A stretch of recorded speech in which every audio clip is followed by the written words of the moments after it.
Hola, soc l'Anna, soc tècnica de projectes a Taller d'Art, Cultura i Creació i avui m'agradaria explicar-vos en què consisteixen els camps de solidaritat de l'agermanament de Sabadell amb el poble saharaui i com podeu participar. Però comencem al principi. Què passa amb el Sàhara Occidental?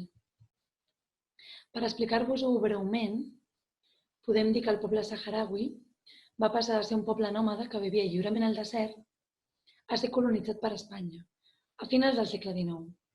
I quan finalment Espanya abandona el territori, el 1976, és el Marroc qui ho reclama i l'envaeix a través de la Marxa Verda. Però els saharauis no es queden amb els braços plegats i, amb el Front Polisario al capdavant, proclamen la República Àrab Saharaui Democràtica i comença un conflicte bèl·lic. Com podeu veure clarament en aquest mapa del Sàhara Occidental, la part groga és la part ocupada pel Marroc, la verda, els territoris alliberats per l'Arràs i el Front Polisario, i la línia vermella que els separa és un mur construït pel Marroc el 1981. A la pràctica, el segon mur més llarg del món, en més de 2.500 quilòmetres. I mentre tot això passava, el Marroc prometia un referèndum perquè el poble saharaui podés decidir el seu futur, però que mai es va celebrar. Hem de tenir en compte que aquí podeu veure a la dreta els campaments de Tindouf, ja a Algèria. I és el lloc on es van refugiar, on es van exiliar la meitat de la població saharaui i és on porten vivint des de fa 44 anys en condició de refugiades. Però què té a veure Sabadell amb tot això? La ciutat de Sabadell està agermanada amb el poble de l'Arguf, al Sàhara Occidental, i és d'aquí que neix aquest agermanament. Hi ha aquest projecte de cooperació que compta amb el suport de l'Ajuntament de Sabadell des de l'any 1989. El 2017 el reformulem nosaltres, Taller d'Art, Cultura i Creació.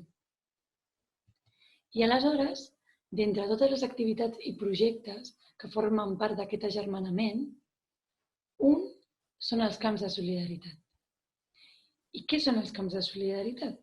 Doncs són estades d'entre 10 i 15 dies als campaments que justament us assenyalava de Tindouf, Algèria, campaments de refugiats on el poble saharaui, la meitat més o menys de la població, hi viu exiliada.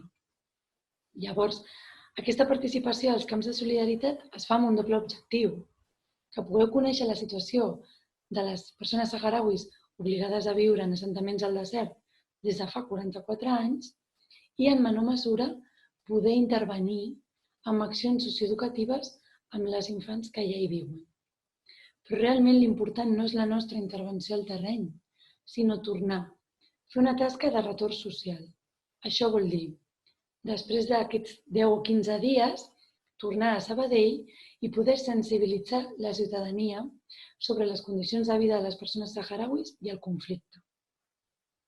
Especialment, d'aquest grup de 10-12 joves que hi baixem, la meitat el formen alumnes de l'Institut Ribot i Serra, que fan un projecte de voluntariat durant la resta del curs escolar, fent tasques de sensibilització a altres alumnes d'escoles i instituts de Sabadell.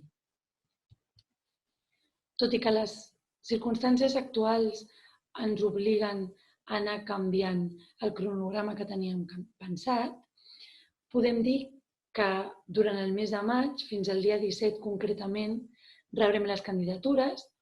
D'aquí farem una preselecció. Durant el juny preveiem poder fer les entrevistes per formar un grup. I aquest grup s'ha de comprometre a participar d'unes sessions formatives prèvies que plantegem fer al juliol i continuar preparant la baixada al mes de setembre. Preparar les activitats socioeducatives. La baixada als camps es preveu a les primeres setmanes d'octubre i el retorn social comença un cop tornem i dura fins a la propera convocatòria. Sobre temes de finançament, el transport a càrrec del consistori i cada participant ha de pagar, això sí, un donatiu en termes d'allotjament i manutenció, ja que hi vivim amb les persones que viuen als campaments, i la despesa que suposi el visat.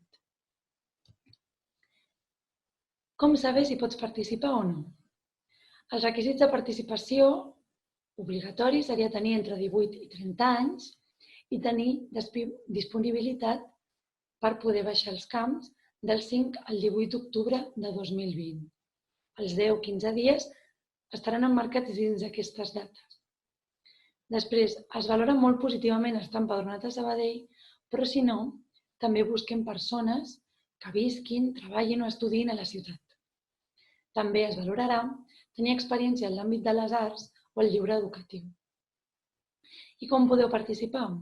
Molt senzill. Les persones que esteu interessades haureu d'enviar el vostre currículum vitae i una carta de motivació explicant-nos per què voldríeu participar i què podríeu aportar al projecte a sahara@tacbcn.com. Teniu temps fins al 17 de maig. I si teniu qualsevol altre dubte, ens podeu enviar un correu a aquesta mateixa adreça de correu electrònic, contactar-nos per xarxes socials i si teniu pensat participar de més projectes en l'àmbit internacional, no ho dubteu, podeu adreçar-vos a l'assessoria de mobilitat internacional que teniu disponible a l'Oficina Jove de Sabadell. L'assessora estarà encantada de rebre les vostres consultes i jo mateixa també. Així que animeu-vos a participar i moltes gràcies per la vostra atenció.